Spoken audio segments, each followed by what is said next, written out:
Deuteronomy chapter 19. When the Lord your God has cut off the nations whose land the Lord your God gives you, and you succeed them and dwell in their cities and their houses, you shall separate 3 cities for you in the midst of your land, which the Lord your God has given you to possess.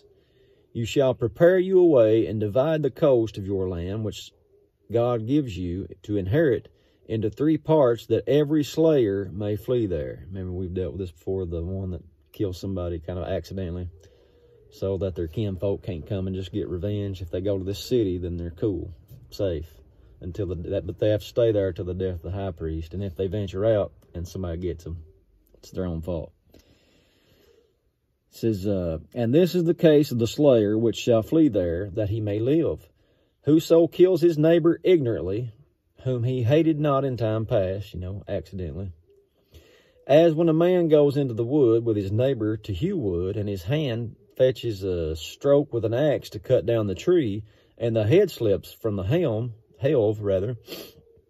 and lights upon his neighbor that he die, he shall flee into one of those cities and live, lest the avenger of the blood pursue the slayer while his heart is hot, and overtake him, because the way is long, and slay him, whereas he was not worthy of death, insomuch as he hated him not in time past. Wherefore I command you, saying, Thou shalt separate 3 cities for you.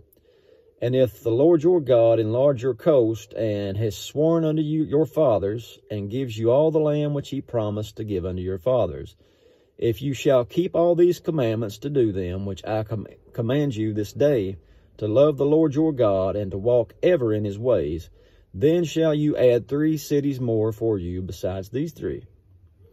The innocent blood be not shed, and that innocent blood be not shed in your land, which the Lord your God gives you for an inheritance, and so blood be upon you. But if any man hates his neighbor, and lies in wait for him, and rises up against him, and smites him mortally that he dies, and flees into one of these cities, then the elders of his city shall send and fetch him there, and deliver him into the hand of the avenger of blood, that he may die. Your eye shall not pity him, but you shall put away the guilt of innocent blood from Israel, that it may go well with you. You shall not remove your neighbor's landmark, which they of old time have set in their inheritance, which thou shalt inherit in the land the Lord your God gives you to possess it. One witness shall not arise up against a man for any iniquity, or for any sin, in any sin that he sins.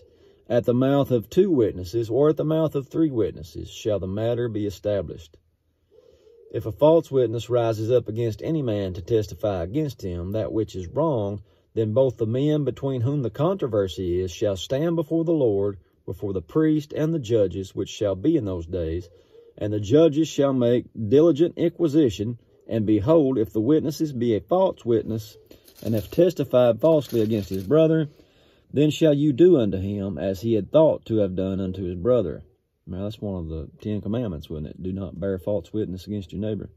So shall you put that evil away from among you. And those which remain shall hear and fear, and shall henceforth commit no more any such evil among you.